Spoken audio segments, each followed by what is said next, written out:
L'un de mes souvenirs de la guerre, en tant que juif, en tant que petit juif, je suis né en 1933, donc en 40 j'avais 7 ans, en 41 8 ans, en 42 9 ans. Et l'un de mes premiers souvenirs, je me vois descendant la rue de Belleville, revenant de mon école, rue du Général Lassalle, pour rentrer chez moi au 53 rue de Belleville, et d'avoir l'étoile jaune, là. Et comme tous les enfants juifs à l'époque, je prenais mon cartable et je marchais dans la rue comme ça.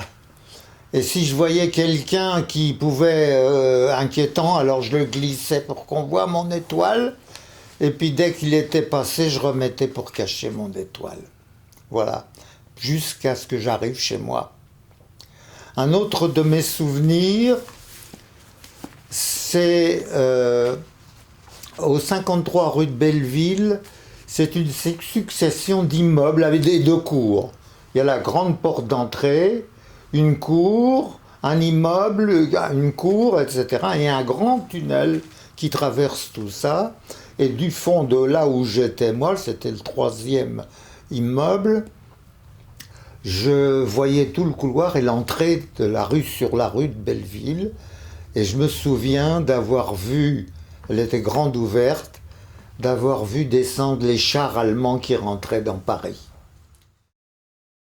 Je me souviens aussi à l'école, la première fois que je suis rentré, donc à la rue du Général Lassalle, au coin du rue Général Lassalle et de la rue Rébéval, je me souviens que la première fois que je suis rentré avec l'étoile jaune, le bon prof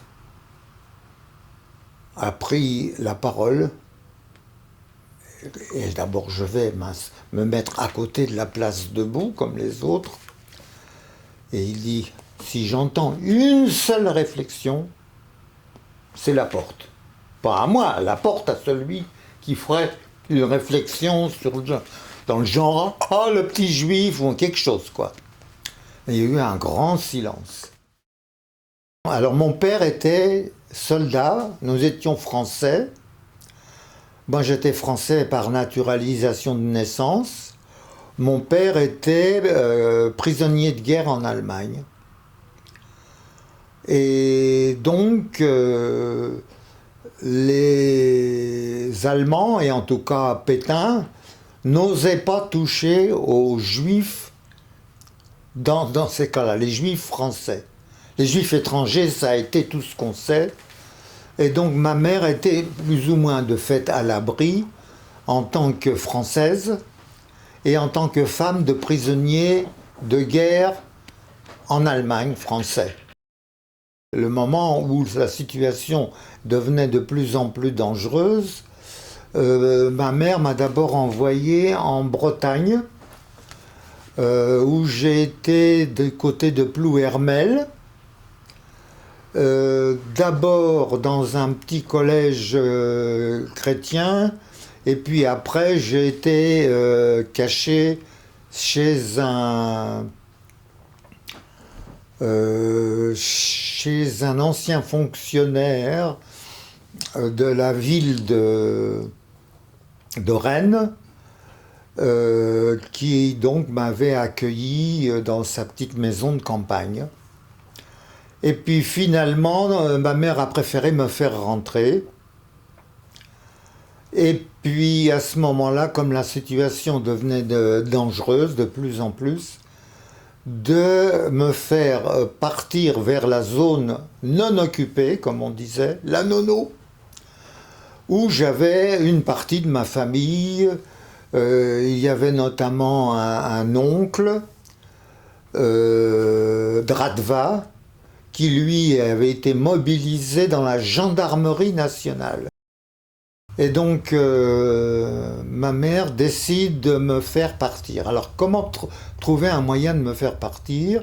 L'un des voisins du palier où nous habitions, au 2e étage, était un communiste connu Et ma mère va le trouver et lui demande s'il peut l'aider à me faire passer dans la zone non occupée.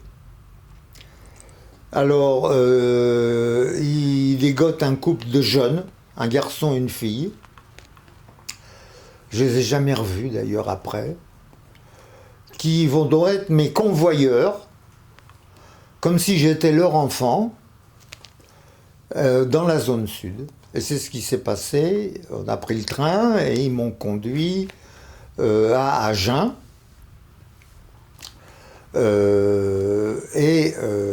J'ai donc été là-bas, mis dans un collège. Et là, j'ai une petite anecdote, parce que un des premiers jours donc, de la vie dans cette classe du collège, on nous distribue des cahiers tout neufs, et comme d'habitude, on dit, alors en haut et à gauche, vous marquez votre nom et votre prénom dans la marche. Et moi, paniqué, je ne me rappelle plus mon faux nom. Alors je reste paralysé devant mon cahier, alors elle commence à dicter les premiers mots, elle marche dans les allées, elle arrive à ma hauteur, elle me dit « Mais Jean Besté, qu'est-ce que vous foutez ?» Elle venait de me redonner mon nom. Hop, à toute allure, j'ai marqué mon nom, j'avais une identité. Bon, donc ça c'est un petit souvenir inoubliable, bien sûr, ça ne s'oublie pas ça. Alors la famille vient de Pologne, toute la famille, elles étaient 6 sœurs. Mes parents étaient, comment dirais-je, n'étaient pas religieux. On parlait yiddish, ça oui, alevai, avade en avade, azoi azoi, Kimchen, allez, Kimchen. Zachtil. Des expressions qui me reviennent comme ça. Mon père était tailleur et ma mère était tableuse, ça s'appelait un des métiers. Donc ils étaient dans les schmaterailles, quoi. Ah, moi j'ai suivi des cours de coupe, hein. J'ai suivi quand j'étais jeune, j'ai suivi une éducation dans ce sens, des cours de coupe, j'ai pris un peu. J'ai jamais fait après, bien sûr, mais ça m'a intéressé de prendre des cours de coupe. Alors moi, je sais que ma mère m'a mis dans un collège à Gien, pour suivre mes études en vue du bac, quoi. Les années. Donc ma mère me mettra en province, peut-être aussi pour des raisons de santé, comme j'étais un enfant eczémateux, de naissance. Dès la naissance, j'ai eu de l'eczéma. Toute mon enfance, j'ai connu l'eczéma. Et l'air de la campagne, l'air de la montagne, très curieusement faisait disparaître l'eczéma. Donc ma mère, après la guerre, m'a dit il faut que tu sois en dehors de Paris. Et donc on a dégoté un collège chrétien, les Barnabites de Saint-Barnabé, les prêtres de Saint-Barnabé. Donc à Gien, il y avait un collège.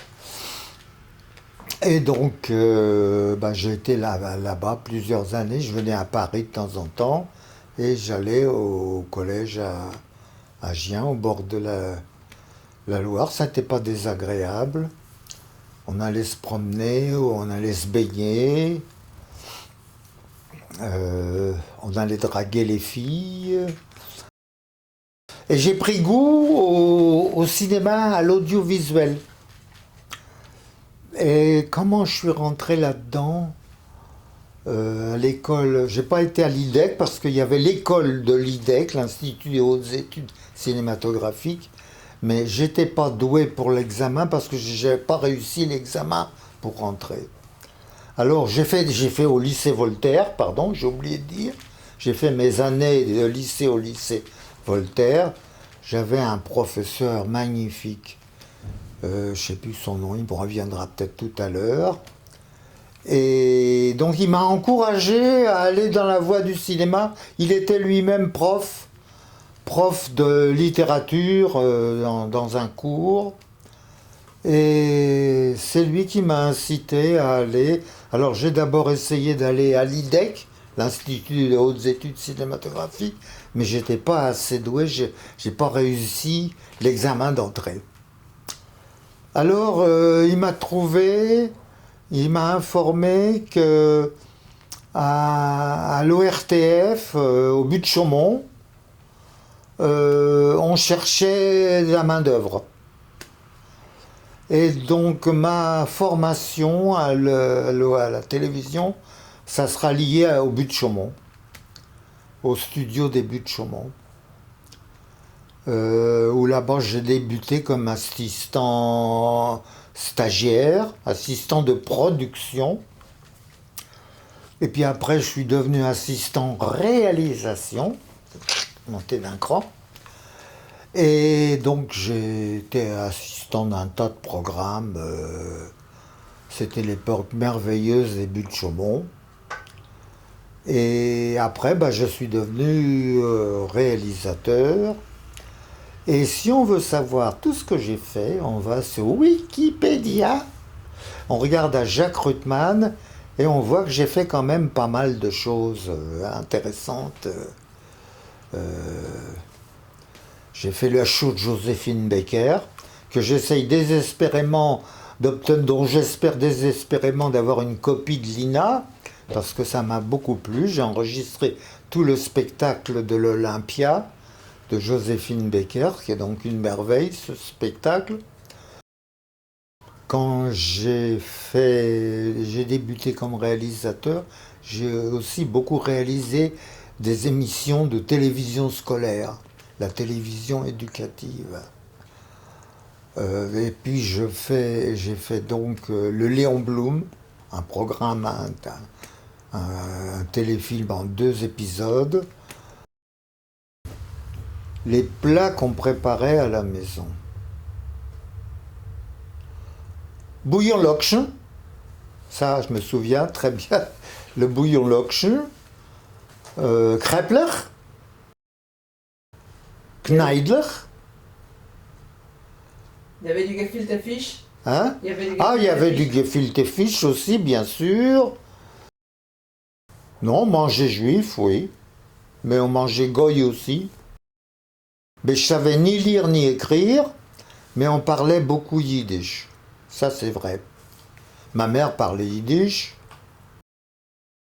Alors, on m'inscrira au YASC, plus tard, quand je deviendrai plus grand, le Yiddische Arbeiter Sport Club, qui était plutôt communiste, si ma mémoire ne me trahit pas, à l'époque. Et donc, j'ai fait du basket. J'ai fait des stages de basket après, j'en ai fait 2 d'ailleurs, des stages de formation de basket. J'étais donc un sportif basketteur. J'étais un petit réfugié de Paris à cause de la guerre. Donc réfugié dans le sud, auprès de sa famille. Et le retour à la famille, Oui. c'était comment? Ça a été...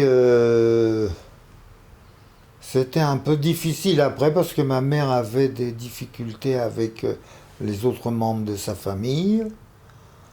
Mais moi, c'est tout naturellement que je suis rentré à l'école. Et puis que je me suis mis à fréquenter le YASC, à ce moment-là, faire du sport avec les petits copains juifs. Mais je n'ai jamais appris l'alphabet hébreu.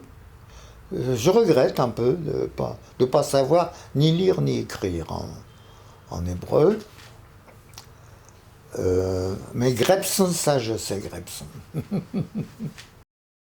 J'avais des amis, les amis du basket, beaucoup. Peut-être pas quand même, enfin, j'ai quand même si, 10, 15 amis. Si, j'avais des amis, j'étais pas un solitaire. Tes parents se séparent. Qu'est-ce Oui. que ça te fait à toi? Ben, un enfant n'est jamais content, hein. Bon, mais il est obligé de faire avec. Donc, ce qui m'a beaucoup plus touché et choqué, c'est la nouvelle femme de mon père qui mettait un espèce de barrage à ce que je viens de le voir. C'est un frein. J'ai même oublié son nom. Alors, l'antisémitisme après la guerre. Il n'était pas sensible tout de suite. Peut-être parce que c'était trop proche.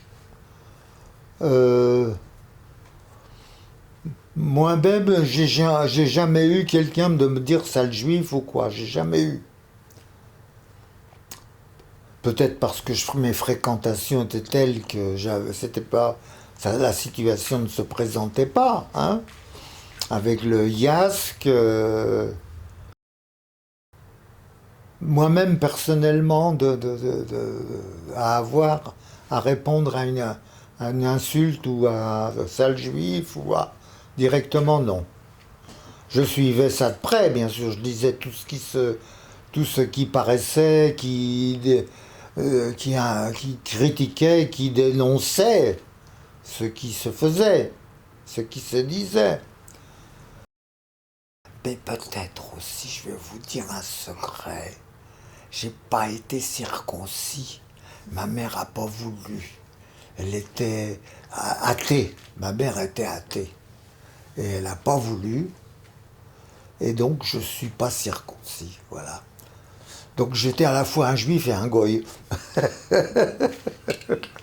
Est-ce que tu vois un avenir pour la langue yiddish? Moi je pense que la langue yiddish, elle a de l'avenir. Pourquoi pas? Tant qu'il y a des juifs, bien sûr. Enfin, quand il n'y aura plus de juifs, évidemment, il n'y aura plus de locuteurs, comme on dit. Il faut des locuteurs, quand même. Donc, et puis comme la langue yiddish, c'est quand même l'alphabet hébreu. Donc l'hébreu, il va pas mourir.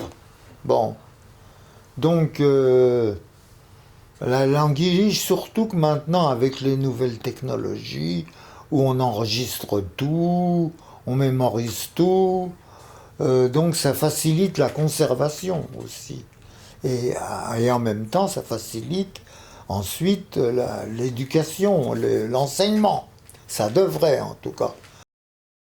Pour en revenir à Jacques Ruttmann, réalisateur, tu as fait 2 films, l'un par rapport à Léon Blum, un juif. Oui, j'ai fait et 2 l'autre films par rapport à Josephine Baker, qui a sauvé les juifs. Donc, Joséphine Baker, j'ai enregistré son concert à l'Olympia. Pourquoi tu as choisi ces 2 personnages? J'ai pas choisi particulièrement, je crois que l'occasion se présentait. Elle avait son concert, j'étais sensible à elle, bon, j'étais réalisateur, j'enregistrais des vidéos, des programmes. Donc je sais plus si c'est moi qui ai proposé ou si on me l'a proposé. Dans les 2 cas, j'étais enchanté. Vas-y, quoi. Tu as fait des shows avec Sacha Distel, qui était juif. Ah, c'est vrai.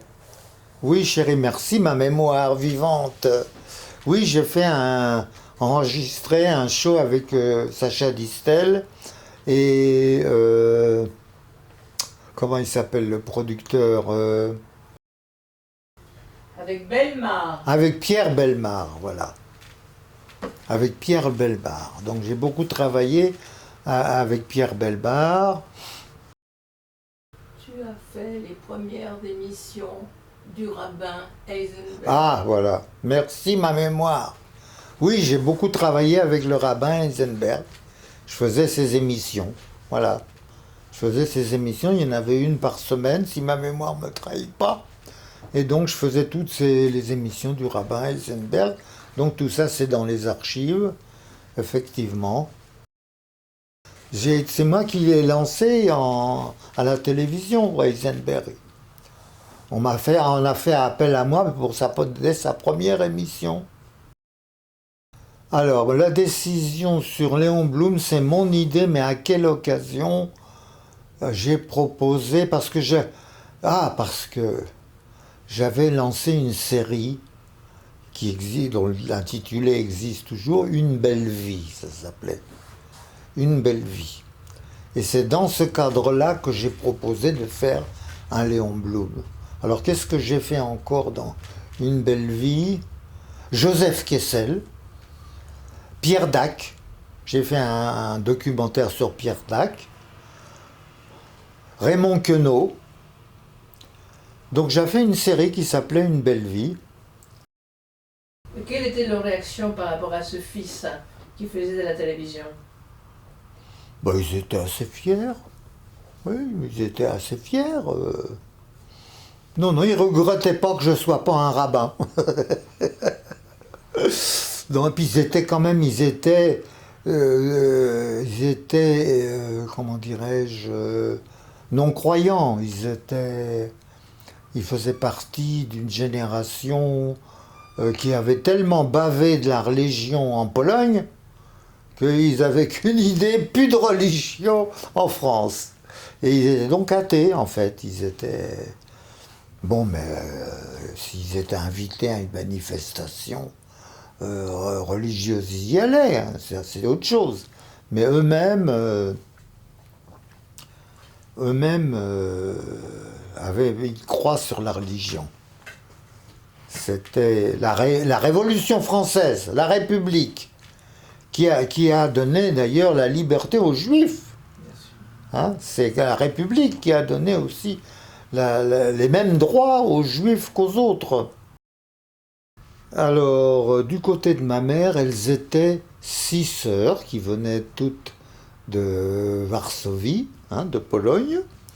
Alors, ma mère s'appelait Mariem, et les autres sœurs, c'était Dvoiré, qui avait 2 enfants, Hélène et Albert, et c'est celle qui sera malheureusement déportée avec ses enfants. Il y avait Gittel, qui elle émigrera en Amérique. Il y a Hélène, qui elle restera à Paris. Il y a Aigné aussi, qui immigrera en Amérique. Et Layet, qui avait une boutique de comment dirais-je, une boutique de fruits et légumes à Paris, Layet. Mon père était prisonnier de guerre en Allemagne, hein? Et donc ma mère à Paris, elle essayait, je pense qu'elle s'occupait un petit peu des petits commerces, je pense, hein? En tout cas, elle touchait, attention, je crois, sauf erreur de ma part, une pension au nom de son mari qui était prisonnier de guerre en Allemagne. On versait aux femmes une pension, je crois. Elle touchait une pension.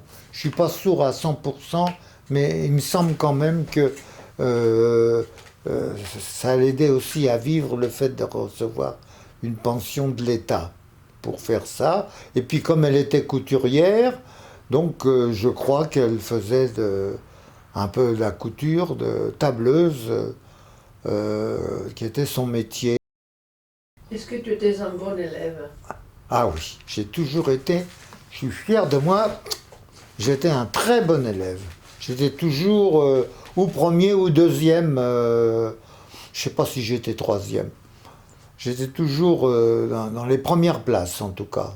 J'étais toujours avec les félicitations du jury.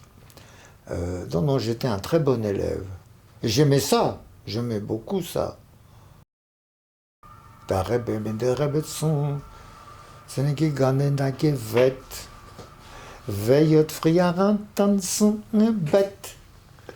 Ich bin Bäderle mit dem Kupkerle sie, 80 Euro, 70 sie.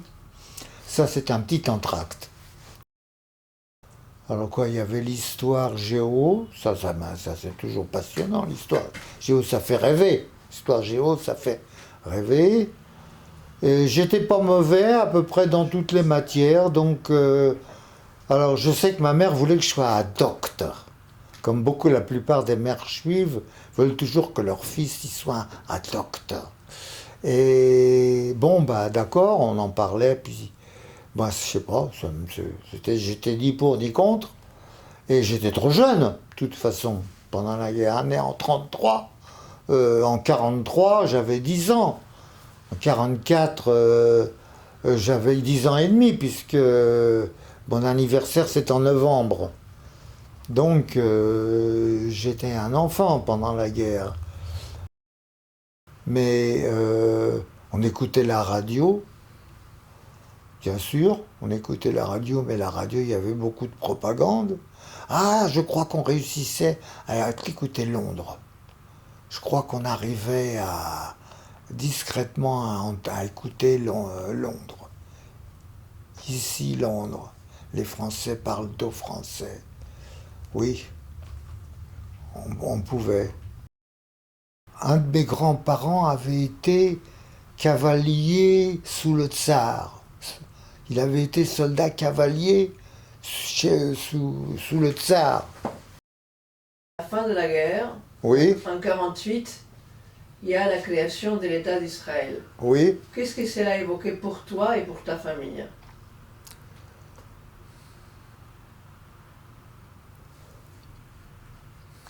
Bon, bah pour moi, on n'était pas tellement enthousiaste, je sais pas pourquoi, on n'était pas... parce que les communistes n'étaient pas tellement enthousiastes, mais on n'était pas contre. État d'Israël, mais ma mère y est pas allée, sauf pas tout de suite en tout cas. Hein? Elle, elle ira après. Elle dira. Moi aussi. Bon. Moi, j'étais les Maccabiades. Moi, mon souvenir, beaucoup plus tard, ça sera les Maccabiades. Le sport.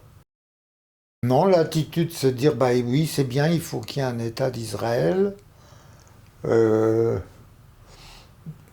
Mais, je sais pas, il n'y avait pas plus que ça. C'était pas un grand, ni un... Rien, bon, un soutien, oui, d'accord, bien. Mais on est bien aussi en France. Il y avait aussi, faut pas qu'on nous dise, allez, retournez chez vous. Il y avait une tendance, ça. Que vous, les Juifs, retournez chez vous maintenant. Maintenant qu'il y a l'État d'Israël, allez, c'est une forme d'antisémitisme qui ressortait, hein. Bon, qu'est-ce que vous faites ici? Allez là-bas, maintenant, vous avez un État, hein. Alors c'est pour ça que, oui, d'accord, très bien, il y a un État, mais je suis français, moi, madame. J'ai été soldat pour les Français. J'ai fait de la prison pour les Français. Enfin, j'exagère un peu, mais il y avait de ça, quoi, quand même. Hein. Et puis je m'occupais d'un club sportif, Yiddish. Et la rue de Paradis, qui était la rue juive, si je puis dire, par excellence, la rue de Paradis. Qui as-tu connu rue de Paradis? Comme personnalité, je vois pas qui j'aurais connu comme personnalité là-bas, rue de Paradis. S'il y avait une femme, mais comment elle s'appelait? Louba. Louba, oui. Ah bah oui, j'ai connu Louba. Voilà. Tout à fait. Merci, madame. Louba, oui. Qu'est-ce que cela évoque pour toi aujourd'hui de manger un plat typiquement juif, un plat typiquement yiddish? Oui, c'est ça, ça y geht. Oui, oui, oui, oui. Non, mais j'aime bien les plats juifs. Oui, oui, j'aime bien, au contraire. J'aime bien les Bouillon-Lokschen, hein, les Kneidler. Tout ça, j'aime bien. Ça, j'étais un fanatique de ces films de Charlie Chaplin. Pourquoi? Bah parce que c'est un artiste merveilleux, un artiste complet, un acrobate, un metteur en scène, un cinéaste. Il a fait des chefs-d'œuvre, Charlie Chaplin. Ah, mais oui, Marcel Marceau. Mais j'ai fait un petit film avec lui, Marcel Marceau. J'ai beaucoup aimé, on a beaucoup sympathisé. C'est vrai, Marcel Marceau. On avait même un grand projet après qui s'est pas fait. Je dirais à Große Jüdischkeit. À Große Jüdischkeit, Marcel Marceau. Quel homme magnifique. Quel artiste. Tu devais faire une émission avec lui à Moscou. Ah oui, c'est vrai, merci. Le cirque de Moscou raconte toute cette Oui, histoire. on avait un projet même, fait de faire un programme avec lui qui passerait à Moscou. Ce programme a foiré à cause de la télévision française. Je sais plus pourquoi, je sais plus qu'est-ce qui s'est passé. Tiens, ma chérie, elle le sait. Je sais plus pour quelle raison il s'est pas fait. Je me souviens plus. C'est pas de ma faute.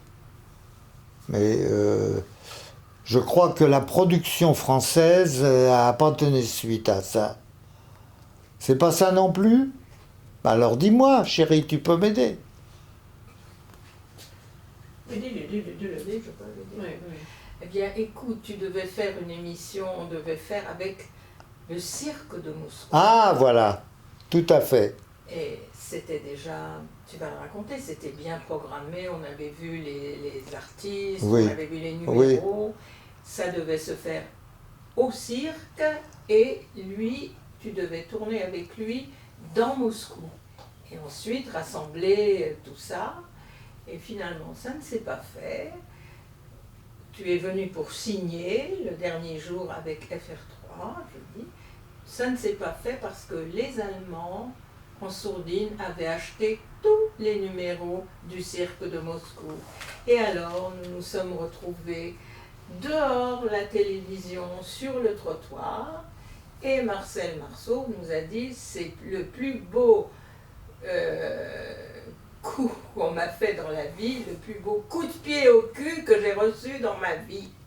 Ben voilà, ma mémoire vivante, elle Oui, raconte... C'est toi qui dois le raconter, c'est- si tu veux le raconter. Bah oui, c'est vrai, oui, effectivement, c'était à Moscou, on voulait faire un programme en collaboration avec la télévision russe et puis le cirque de Moscou et j'ai été court-circuité. Malheureusement, le programme s'est pas fait. Donc c'est vrai un de mes grands regrets, et de Marcel Marceau aussi, mais particulièrement de moi, un grand regret de ne pas avoir fait ce programme. On était comme ça avec Marcel. Et, ah oui, quelle saloperie on m'a fait là, quel sale coup. Ça me manque en ce moment. Ça me manque pas mal de pouvoir dire moteur, ça tourne.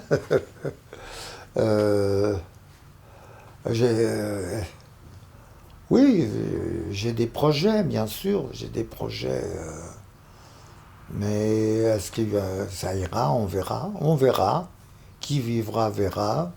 Et tes grandes joies? Hein? Tes grandes joies? Mes grandes joies. Eh ben, j'ai une femme que j'aime, que j'adore. Ça, c'est ma première joie. Après, bah, j'ai mon fils, mais lui, il est plus compliqué. Hein. Mon fils, je l'aime bien aussi, c'est mon fils, bien sûr. Mais bon, il y a des hauts et des bas. Pas dans mon amour, mais il y a des hauts et des bas. Il est réalisateur aussi, maintenant. C'est un peu compliqué. Il y a aussi autre chose qui a changé, c'est que le célèbre studio des Buttes-Chaumont n'est plus celui de la télévision officielle. Les buts de Chaumont ne sont plus le lieu de création principal. Je suis assez doué pour les bios. Et puis je me nourris. Quand je fais une biographie, d'abord je choisis le personnage et je me bats pour que ça soit celui-là. Et je me nourris de ce qu'il a fait, de ce qu'il a écrit, de ce qu'il a créé, de ce qu'il a vécu. Et j'aime bien. C'est le documentaire biographique, c'est mon favori. Alors j'espère bien pouvoir encore. Moteur. Silence, ça tourne. Action. Ta présence auprès de Josephine Baker. On a sympathisé, elle était très contente de ce que j'ai fait, parce que j'ai fait aussi, il faut que je le retrouve le programme, parce que avec elle j'ai fait aussi une partie en studio, pas seulement l'enregistrement de son show à l'Olympia. J'ai fait avec elle aussi quelque chose en studio, et ça faut que je retrouve.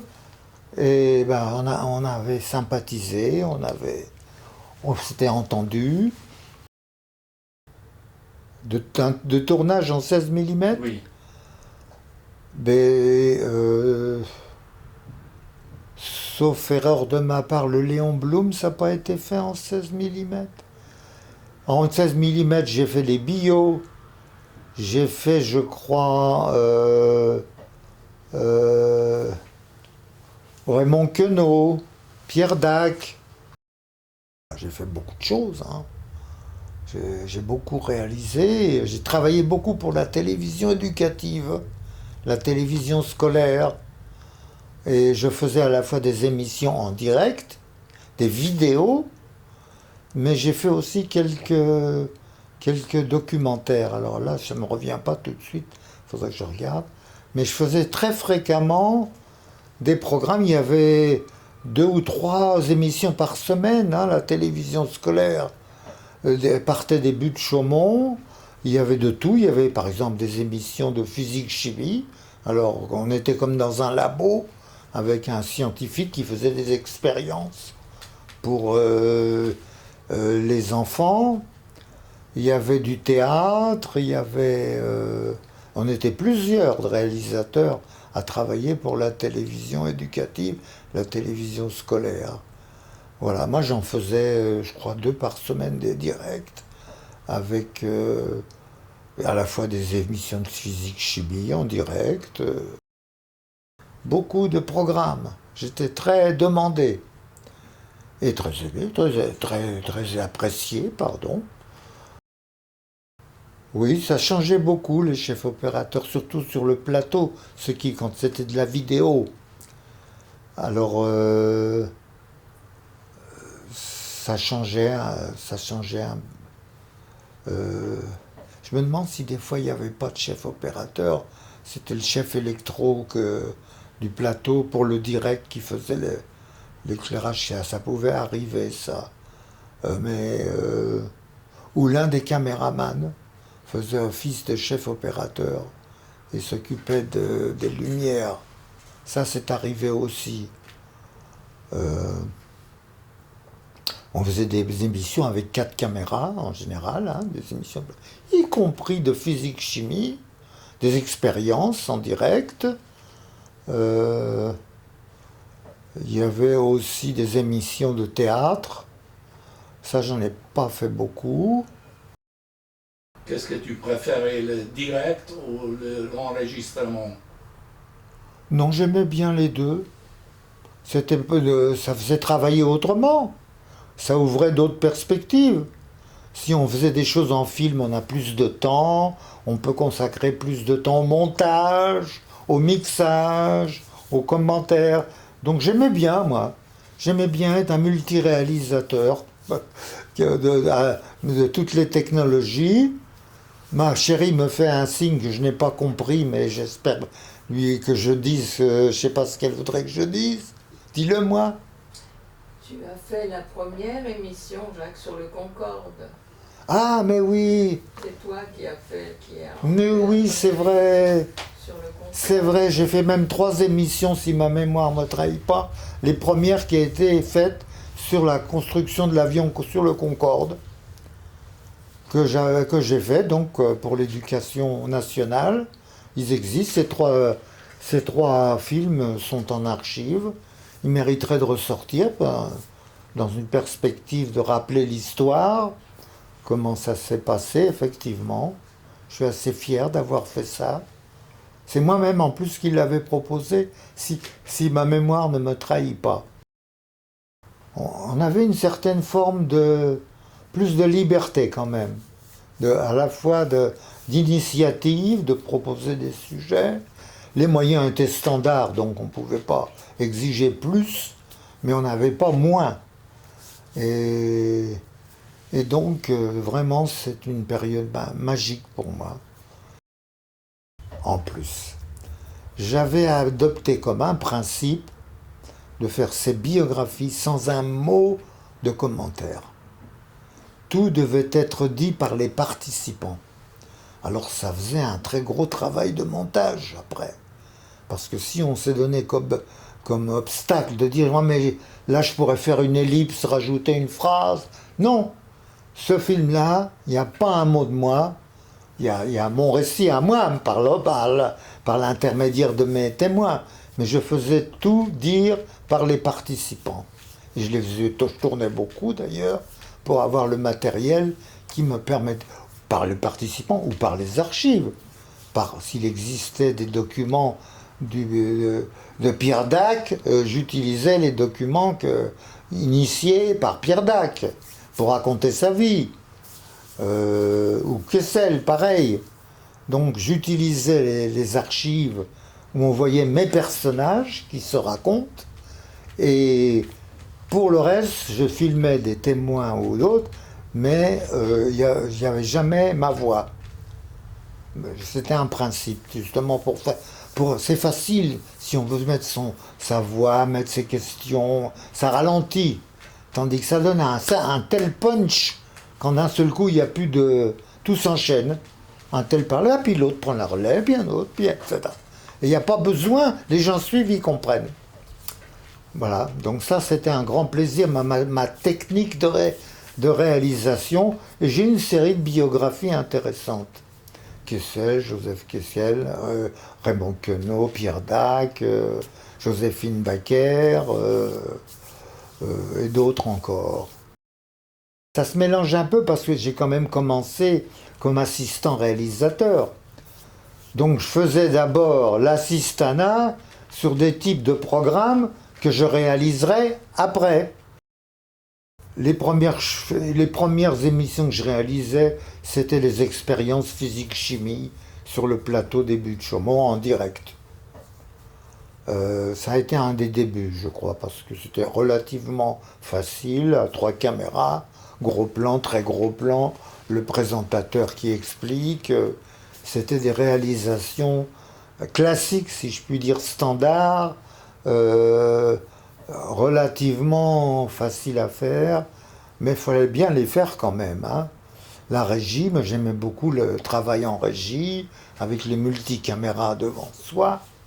Avec une script qui est à côté de vous, qui vous aide, le haut-parleur pour parler sur le plateau, voilà les répétitions, puis après le direct. J'ai fait beaucoup de directs, beaucoup d'émissions de télévision scolaire étaient en direct. Donc on répétait avant, etc. Puis on l'enregistrait en même temps pour en garder le trace.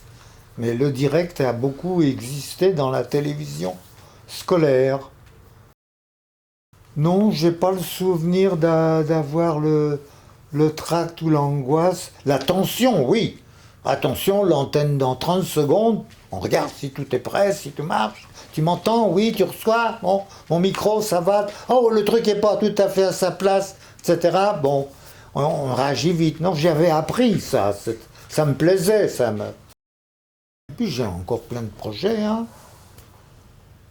Si l'autre là-haut, il veut me laisser encore quelques temps, je Je peux encore pondre quelques choses très intéressantes. Je me revois descendant la rue de Belleville avec l'étoile juive. Hop, ni vu ni connu. Ah, celui-là, il est dangereux, je le dévoile. C'était ça, hein. Quand je voyais de loin quelqu'un, je me disais, oh, celui-là, vaut mieux que je dévoile. Hop. C'est des réactions curieuses hein, d'enfants, j'étais jeune. Alors, deux choses intéressantes dans ce que j'ai fait. J'ai fait pour la télévision scolaire un documentaire Paris Métro, qui existe. D'ailleurs, il faudrait que je voie comment le retrouver. C'était un grand plaisir de faire un tournage sur la vie du métro pour la télévision scolaire. Et alors, j'ai fait un programme qui n'a jamais été diffusé pour 5 colonnes à la une. Et j'y repense en ce moment parce que je voudrais essayer d'en retrouver la trace. J'ai été envoyé en Algérie pour 5 colonnes à la une, pour traverser tout le Sahara et toute l'Algérie, et pour savoir ce que pensaient les gens. Est-ce qu'ils se croyaient français? Est-ce qu'ils voulaient l'indépendance? C'était un grand sujet politique, hein. Et donc, un avion m'a amené d'abord au fin fond du Sahara, au Thessalie des Ajder, ça s'appelle, oui, ça me revient d'un seul coup, au fin fond. Et donc j'ai commencé à filmer là, et on est petit à petit remonté par étapes jusqu'à Alger. Et donc le résultat, c'est que petit à petit, partout, les gens souhaitaient l'indépendance. Mais c'était un beau projet, et il n'a jamais été diffusé. Jamais, j'aimerais bien le retrouver, je ne sais pas si on le retrouve. Plus on s'enfonçait dans le Sahara, moins ils se sentaient algériens, et plus on remontait vers le nord, moins ils se sentaient, plus ils se sentaient algériens et pas français. Et donc j'ai fait un interview à dos de chameau. Ça c'est un bon souvenir, au fin fond du Sahara, une interview à dos de chameau. Ça c'est un de mes grands souvenirs, c'est pourquoi je voudrais le retrouver. Et voilà, par étapes on est remonté, et j'ai filmé à plusieurs endroits, y compris les You-You à Alger. Hein, le grand Rémy Ménard, et ce document est jamais passé, je voudrais le retrouver. Alors j'ai aussi fait un reportage dans un sous-marin qui a jamais été à ma connaissance diffusé. J'ai fait un Paris Métro, un documentaire, c'était la première fois qu'il y avait un film qui était filmé sur la vie du métro. Et donc c'est un de mes bons souvenirs aussi, Paris Métro. Vous connaissez pas le rabbin der Rebbe et puis la rabbine der Rebbetzin? Sind gegangen nach Gewett, vejot friaren tanzen im Bett. Ejo mit dem Bäderle, mit dem Kopfkele sie, 80 Ejo in 70 sie.